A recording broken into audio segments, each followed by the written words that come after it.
Баршаңызға сәлем достар, сіздермен Балнұр, менің каналыма қош келдіңіздер. Бүгін сіздермен өте дәмді әрі жеңіл горох сорпасын дайындайтын боламыз. Ең әуелі каналға тіркеліп кетуді ұмытпаңыздар. Міндетті түрде видеоны соңына дейін қарап, дәл менің рецептім бойынша дайындап көріңіздер. Ендеше сорпамызды дайындап бастайық.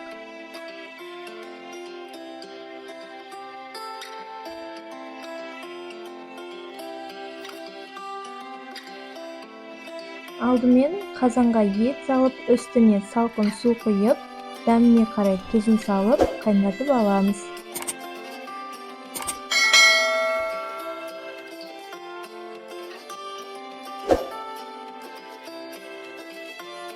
Сорпамыз қайнаған бетте міндетті түрде көбігін алып аламыз.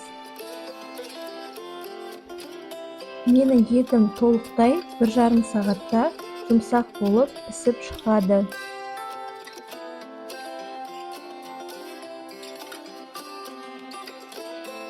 Біздің горохымызда өте ұзақ піседі, сондықтан еттің көбігін алып болғаннан кейін горохты жуып тазалап сорпамызға сала береміз. Етіміз піскенше горохымызда пісіп, әдемі болып жарылып, 2 есе ұлғайып дайын тұрады. Сорпамызды өте баяу отқа қойып қоямыз.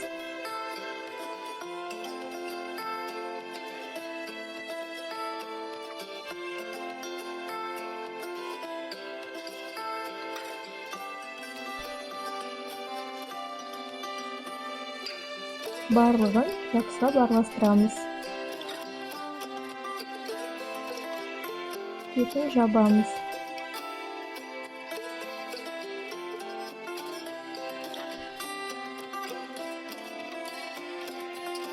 Және осы уақытта майға ұсақтап туралған пияз бен сәбізімізді қуырып алатын боламыз. Мен сәбізді осылай жіңішке етіп турап алдым.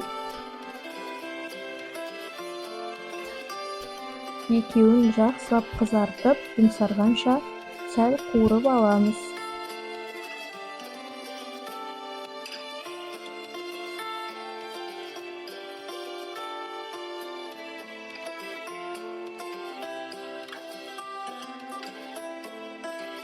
Біздің етіміз пісіп, жұмсарып қалыпты. Сорпадан сүзіп, етті көбіктеп турап алып, қайтадан сорпамызға саламыз.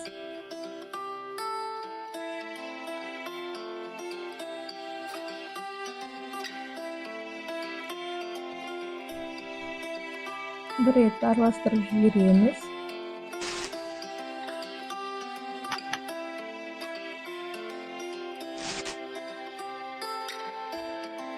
Үстінен картоп саламыз.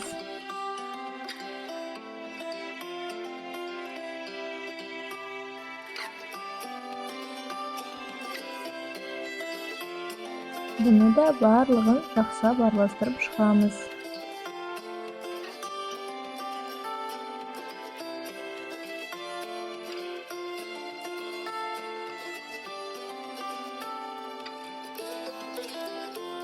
Енді жаңағы алдын ала қуырып алған пияз бен сәбізімізді де қосамыз.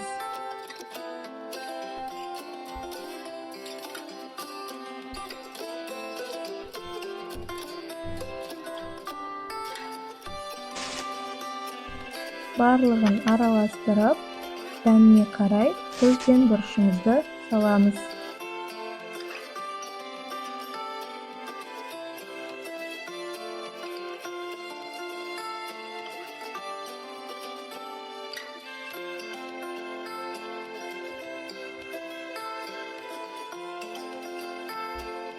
Жақсылап араластырып, баяу отқа 15-20 минутқа бұқтырып пісіріп аламыз. Осымен біздің сорпамыз дайын болды. Ары қарай дастарханымызға ұсынып, дәмін тата берсеңіздер болады. Өте дәмді болып шығады, әрі горохымыз піскен кезде өзінің көлемінен 2-3 есе ұлғаятын болады. Сондықтан да сорпаны дайындайтын кезде горохты көбірек қосып жібермегендеріңіз дұрыс. Барлықтарыңызға ас болсын. Сіздермен болған Балнұр.